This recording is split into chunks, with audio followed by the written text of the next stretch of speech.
Bonjour et bienvenue au Jardin de la Valette, je m'appelle Sylvain Couder, je suis maraîcher sur petite surface. On arrive au bout de la saison de maraîchage, donc c'est une vidéo un peu spéciale où on va voir un peu la fin d'année, comment on referme nos jardins pour se préparer à l'hiver. Donc voilà, on a fait plusieurs vidéos depuis le mois de janvier et on va un peu conclure cette série qu'on a fait tout au long de l'année sur les jardins de la Valette. Donc c'est parti, on va aller voir ça, nos dernières cultures plein champ, mais aussi qu'est-ce qu'on a encore sous serre pour les derniers marchés. Donc c'est parti, on va voir ça de suite au plein champ.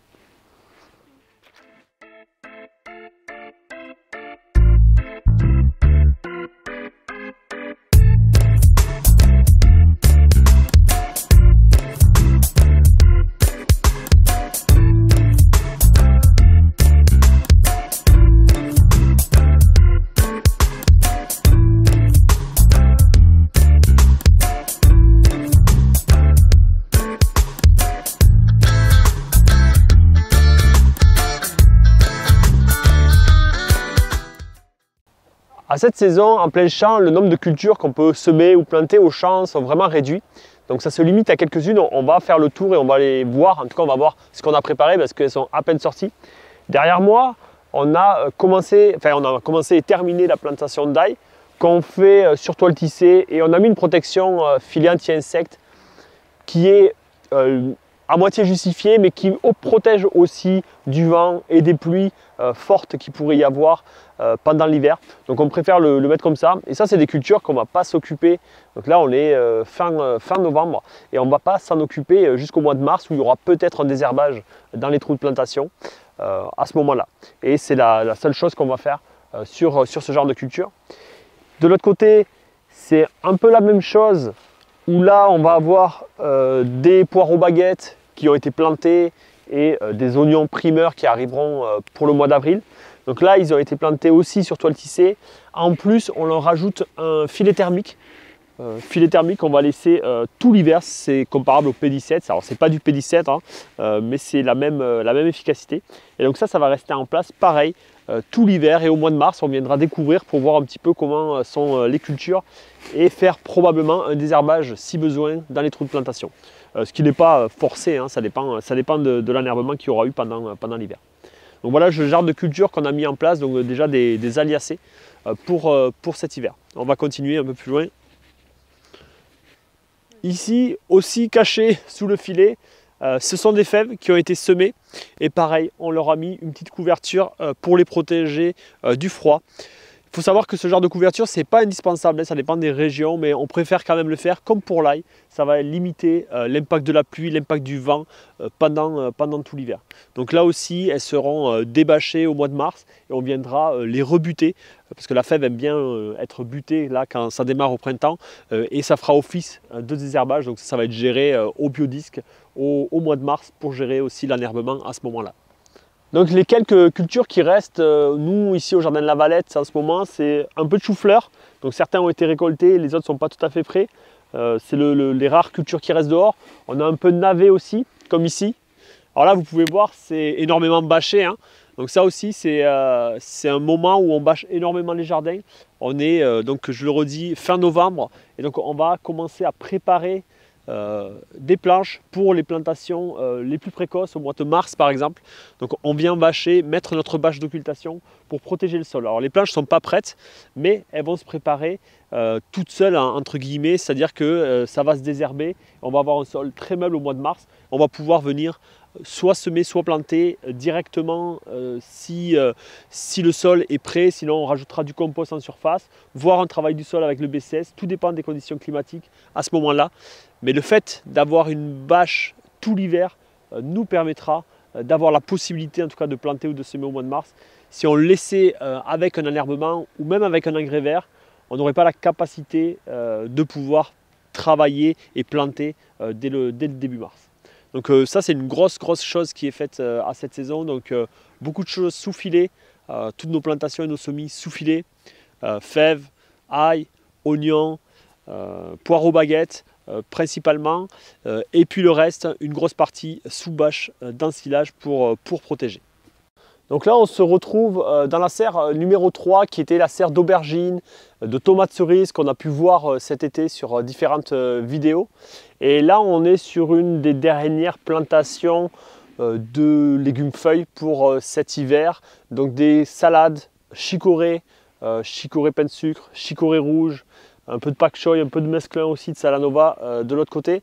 Donc ça, c'est des cultures qui sont prévues pour le mois de janvier, donc nos derniers marchés qui sont en janvier. Donc ça, c'est vraiment les dernières plantations pour cette année, pour avoir, en tout cas pour que ce soit en récolte cette année. Donc voilà certaines cultures. Alors là, on ne s'embête pas à les protéger plus. On peut voir le fond de la serre qui est fermé.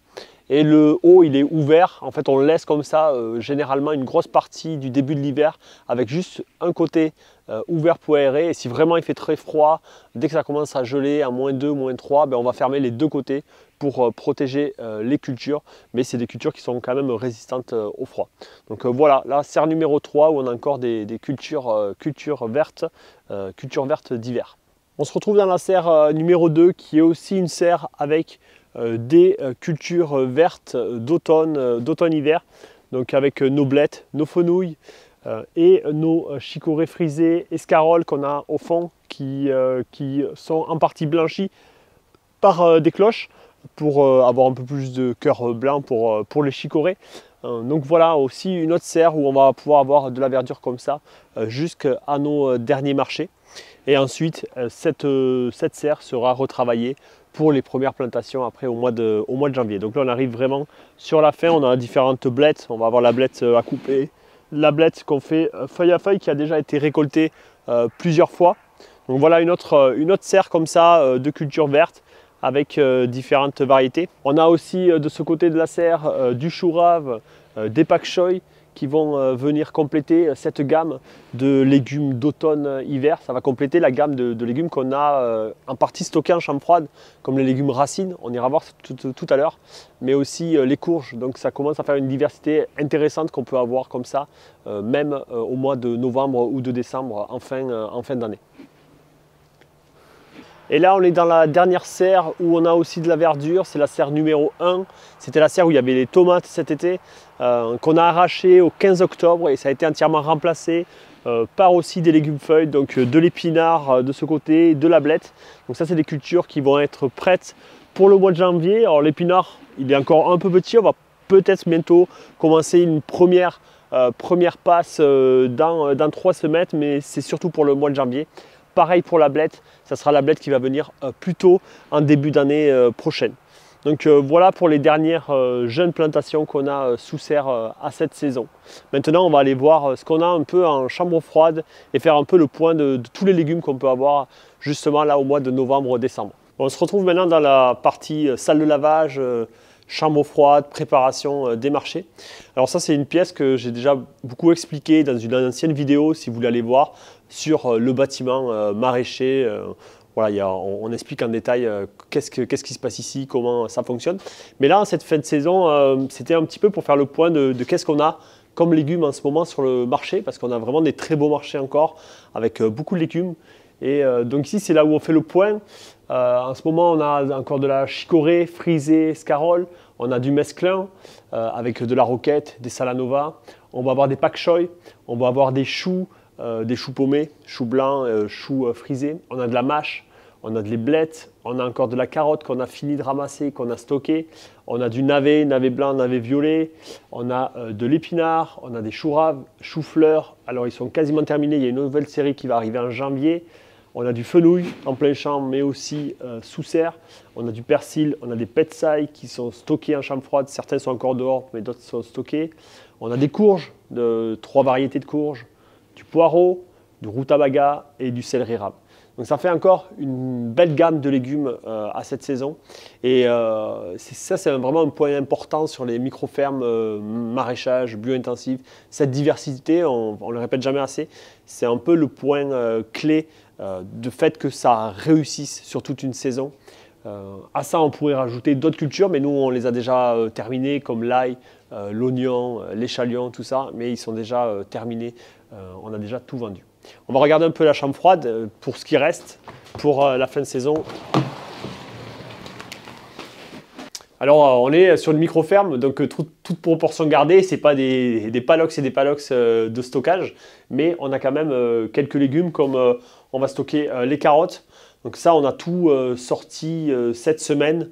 Ça nous permet, nous, de bâcher ou alors de semer un engrais vert. Le fait de sortir les racines comme ça, avant qu'elles soient, j'avais envie de dire complètement terminées, mais parce qu'on pourrait les laisser au sol, on pourrait les laisser encore en terre, elles ne vont pas geler, mais vous risquez d'avoir des attaques de campagnols supplémentaires et surtout ça vous limite le temps d'occultation. Donc nous on préfère occulter pour avoir des planches qui soient prêtes après au mois de mars. Donc là on a de la carotte, on va avoir des céleri raves, donc ils sont rentrés non lavés, hein. On ne lave rien quand on rentre ces racines là. Donc voilà encore pas mal de caisses de céleri rave. On a les rutabagas ici, pareil, non lavés. On va avoir du chou.